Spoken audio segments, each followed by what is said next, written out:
Here Euclid division algorithm step by step we are following. So I'm gonna tell you there's a two methods here which we need to follow. Our aim here is to find Euclid division algorithm says here's the aim. We need to find HCF or GCD.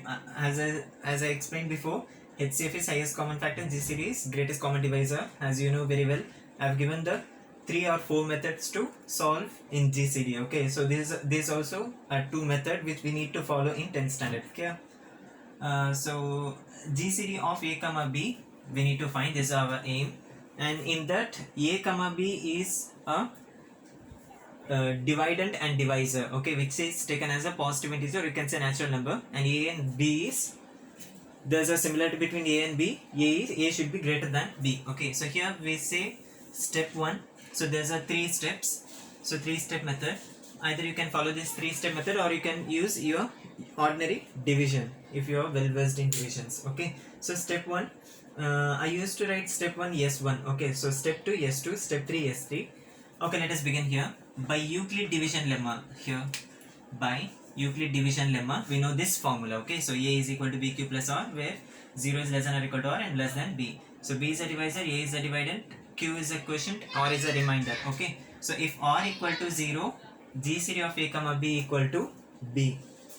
Okay, so if R not equal to 0, say here if remainder is 0, then GCD is divisor itself. Okay, suppose if the remainder is not 0, then again apply Euclid division lemma here, so that B is equal to RQ plus 1, 0 less than or equal to R less than 1. Here it says since B is not equal to 0, it becomes the quotient now. Okay, the quotient in the sense dividend. So here divisor will be remainder. Okay, so now the new remainder will come up. If that remainder get exhausted, I mean it is equal to 0, then GCD will be required remainder R. Okay, if not, suppose if R is not equal to 0 here, yeah, if R1 new remainder R1 is not equal to 0, then follow the step 2 again, which we are following the remainder Euclid division lemmas. Okay, by applying Euclid division lemmas repeatedly. Okay, so far how we need to follow that until the remainder get exhausted. Okay, that means Ri is equal to 0. Okay, if remainder if the remainder becomes 0, then the algorithm should be terminated, and that Ri minus 1, if I say R2 is 0, then R1 will be the required GCD. Okay, so that is why I have written here note, if Ri is equal to 0, no matter I is follows from set of all natural number, for all I belongs to natural number here. Okay, so for every natural number in the suffixes R1, R2, R3, R4, whatever you want, you can find that. So if Ri equal to 0, then Ri minus 1 in suffix Ri minus 1 is the GCD. As I said now, if R3 equal to 0 or R30 equal to 0, R29 will be the required GCD of A comma B. Got it?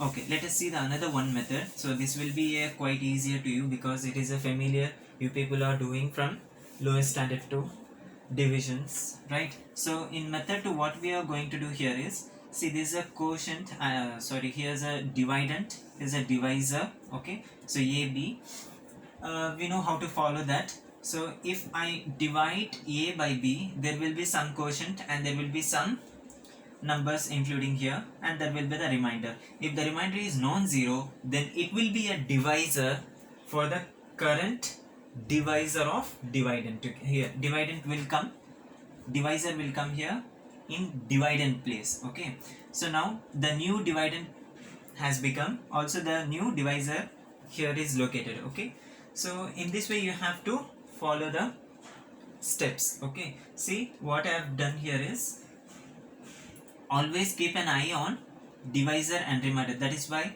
I have even in my previous explaining in Euclid division lemma also I have said always keep an eye on B and R. Okay, so keep an eye on B and R now also, because this will come over here, this will come over here, again this will come over.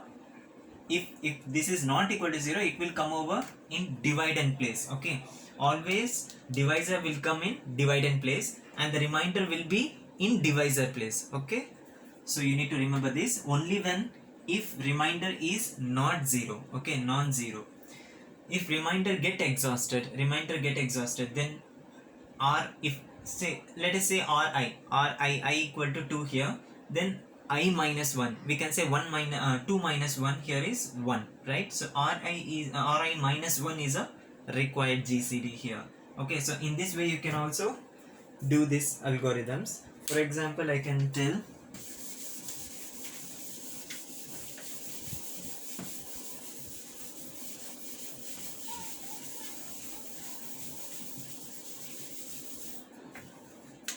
so find the GCD of 36 and 24. Okay, so we need to find GCD of 36 and 24. We all know it is 12, but even though we will find this in this way, see 36 is a dividend and divisor will be 24. It will go only one time, so 24. So 3 minus 2 is 1, 6 minus 4 is 2, and this will be, remainder is not equal to 0, right? So since remainder is not equal to 0, it will become a divisor. Now this will come up here in dividend place 24, and we know 12 2 times 24, remainder get exhausted, so this is a remainder here get exhausted, and ri minus 1 is your required GCD. Okay, either you can use in this way or you can use by Euclid division lemma, A equal to BQ plus R. Suppose 36 by 24 equal to what do we got here? Quotient remainder over divisor, right? Quotient remainder by divisor. So 24 1 times 24, 24 plus 12 is 36 by 24 here. So A is equal to BQ plus R. So what is A? 36. B here is 24, Q 1, and the remainder is 12. But we can clearly here, we can see that this is not exhausted. So once we have this, we can jump over here and this will jump over here. Okay, so 24 equal to 12 times 1, not 1, 2 plus 0. Shall we write like this? So 12 is equal to 12 times, 24 equal to 12 times 2 plus 0. So here remainder get exhausted, so only remaining divisor is our GCD. Got it? So either you can use Euclid division lemma, or you can use either Euclid division algorithm of Euclid division lemma, or you can use in this way too. Okay, so I feel this way is easier to you. Okay, let us go for some of the properties, how to solve HCF of 3 numbers. Okay, so far we now followed only 2 numbers, right? GCF of 2 numbers. So we can follow now HCF of A comma B comma C. All are positive integers, and A should be less than B and less than C. B should less than C. Okay, so one should, when you compare, it should be in this manner. Okay, 1 2 3, either 10 20 30 or 100 200 300, it should be less than, always less than one should less than another should be less than some another. Okay, in this way. So HCF of 3 numbers, how can we find? Fix any two number, find that HCF. Let us call let first, so there's a 2 step here. Step 1, find HCF, or you can say GCD, right? It is well versed now. GCD of A comma B, let us say D. Okay, got it, D. If that D came up, then you have to compare with C now. Okay, so finally find GCD of D comma C, and that will be some other X. Okay, that will be your final HCF. Okay, so here's a HCF or GCD of A comma B comma C will be your X. So in this way you can find. In this HCF of 3 numbers also you are going to use only GCD of 2 numbers only. Got it? Okay, by using that way. Right. Now let us see another some properties here. Okay, so here let us have a note. See, P is a prime number. Okay, so for prime number we have this kind of list. and for composite number we have this. Okay, composite number I call it n, and here prime number I call it p. Okay, so either you can say p divides it means divides. Okay, p divides ab. Okay, implies or gives p divides either p divides a or p divides b.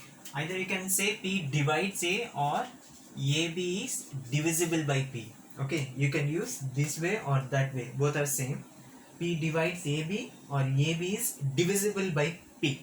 Divisible in the sense what we are dividing in general, that is the way. Okay, p divides a, here we mean that there will be some always positive integers k, so that we need to multiply there will be some requirement to multiply there. Okay, so p divides a or p divides b here, or you can say in this way also, p divides at least one of them. Okay, either a or b.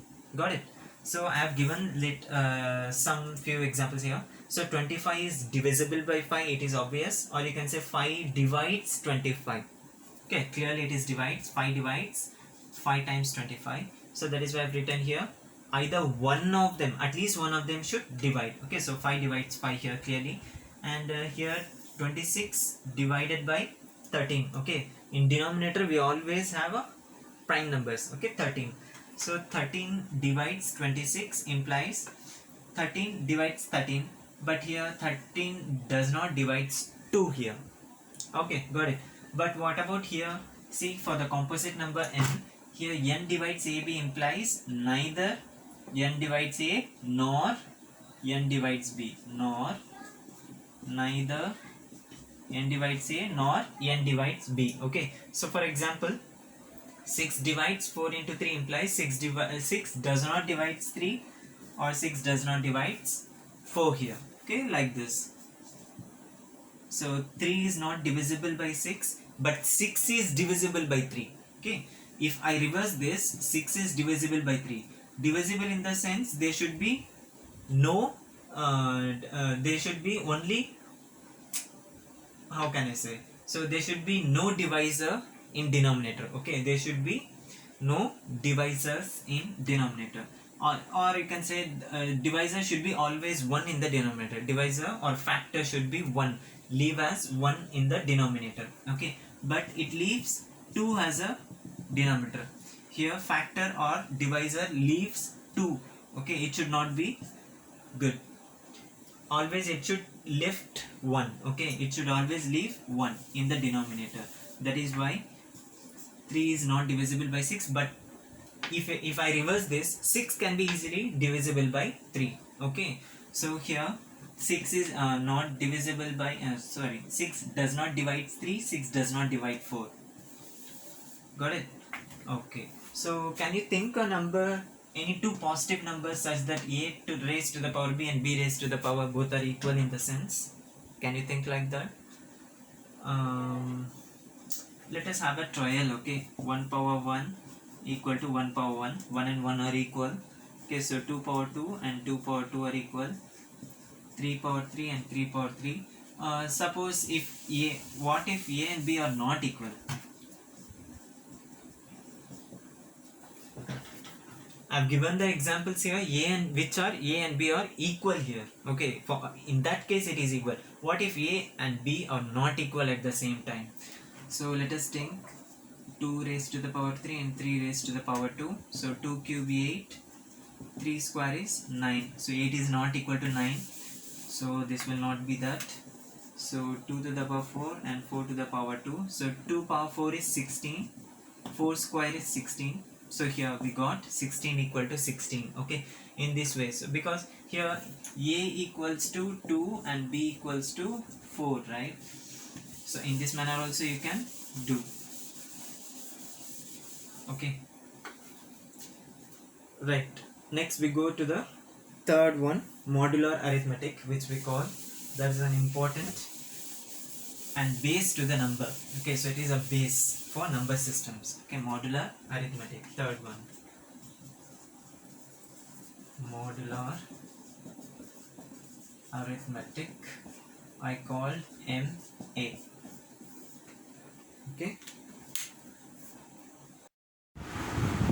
Okay. Let us have a fifth question. So fifth question is in exercise 2.1, prove that square of any integers leaves the remainder or either 0 or 1, okay, when divided by 4. Okay, before going to prove, same way we are going to prove. Let us take for odd number for separate and even number.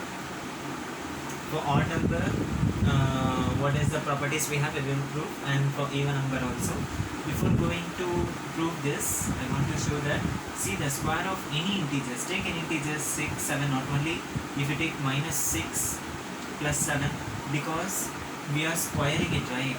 When we square the negative number, it will become positive and give you the only positive number. So 6 square or minus 6 square, both will give 36. This is an even. I am taking another one is odd. Okay, what is the square of this one? Is 49. When divided by 4, it leaves the remainder either 0 or 1. Okay, so let us check. So this is an even number. When divided by 4, 4 9 times 36, so 0. So remainder is 0 for even number, and for odd number, 4 12s are 48. So remainder is 1. Okay, so it leaves the remainder when integer is odd and leaves the remainder 0 when integer is even. Okay, for even integers, remainder is 0 when divisible by when divided by 4, and for odd one is remainder 1. Okay, let us prove for separate odd and even. So for we have seen the examples. So let t equal to 2k and t equal to, in the second case, so this is the first case, okay, this to be a even, and here 2k plus 1 as odd. Got it? So what we have to do is we just need to square the thing. Okay, so squaring on both sides. When we square, this will be 4k square, but clearly this is divisible by 4. Okay, so this is divisible by 4. When this is divisible by 4, remainder is 0. Okay, so here in even case, it gives the remainder 0 over here. Okay, when t is squared here, 2k plus 1 whole square, so 4k square plus 4k plus 1. So take common 4 here, so k square plus k plus 1. When we divide it by 4, here 4 will disappear, and throughout this 1 will be the remainder here. Okay, so remainder will be 1 over here. Let us go for another example. I think 6 is easy to you, and you have to follow the division algorithm step by step method, and method 2 you have to follow for 6th question, 7th question, and I am doing the 8th one. This is also the same as Euclid algorithm theorem. I have to apply this. It is given like, if d is equal to HCF of highest common factor of 32, 60, then find x and y. Find x and y. Okay, so solution, find x and y if d is equal to 32x plus 60y. So this is the whole question. If d equal to 32x plus 60y. Okay, as he has given that, first we need to find the d, then we can find easily x and y. Okay, so what is HCF of 32 and 60? As we know, 32, 60, so 1 time 32, because 32 2 times is 64, we cannot do that. But 8 and then 40, 50, 60, so 28 is there. 30 plus 30, yeah, 28. So this is a remaining part we got here. So this is a remainder 28, and the 32 will be here. So 28 1 times 28, so remainder will be 4 again. So this remainder part will come up in divisor. So 4 7s are 28, remainder get exhausted, so this will be your GCD or HCF. So HCF is nothing but D, so D is nothing but 4. So clearly we got 4 is equal to 32x plus 60y. So just think it of that. See, here is 32, here is 60. What does it give equal to 4 when we do something? If we input x and y, so that it will give us 4, right? Let us double this. It will become 64 and subtract this 60. It is easily seen that it is 4, right? So 64 minus 60 is 4. For that, x we have to put is doubling. Okay, so double is nothing but 2, and we have to minus by 1. Okay, so 60 times minus 1 and x times 2. On seeing itself the question, we can assume that 64 minus 60 equal to 4. We can also guess our assumptions. Okay, so that's why we can find like this. So x equal to 2 comma y equal to minus 1. Also we found d is equal to 4 in this case. Okay, so this is the last question. I am going to do the 9th one. After that we will go for exercise 2.2. Exercise 2.2 is easy. It is all the exercise 2.2 is based upon fundamental theorem of arithmetics. Okay, so fundamental theorem of arithmetic is n is equal to p1 power q1 and p2 power q2, whichever I have given to you, and you have to use the prime factorization method for calculation. Okay, so 9th one, a positive integer, or you can say natural number, when divided by 88, let's say this is b. Okay, gives remainder 61. So this was the one sentence, and another one is what will be the remainder? What will be the new remainder when the same number is divided by 11? When the same number is divided by 11.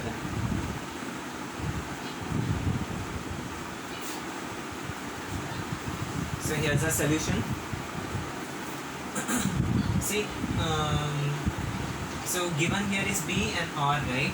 So according to Euclid division lemma, a equal to b cube plus r, we have found that the positive integer when divided by 88. So b clear here is 88 plus what is the remainder?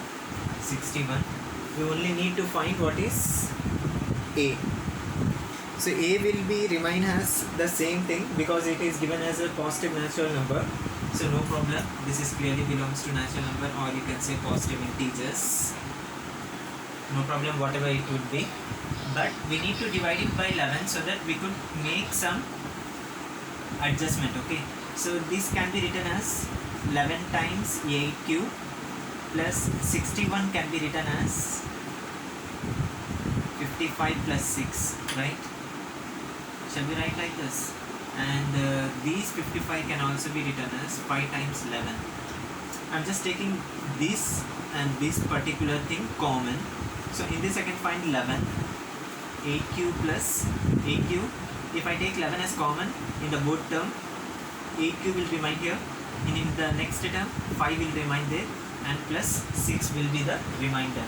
So there's no such number which I have given changes, only the same number. But if I divide it by 11, the new remainder will be here 6. Okay, so remainder is 6 here, and that's it. That is how your question goes. Okay, if you have any doubt, comment it, and we will see the exercise 2.2.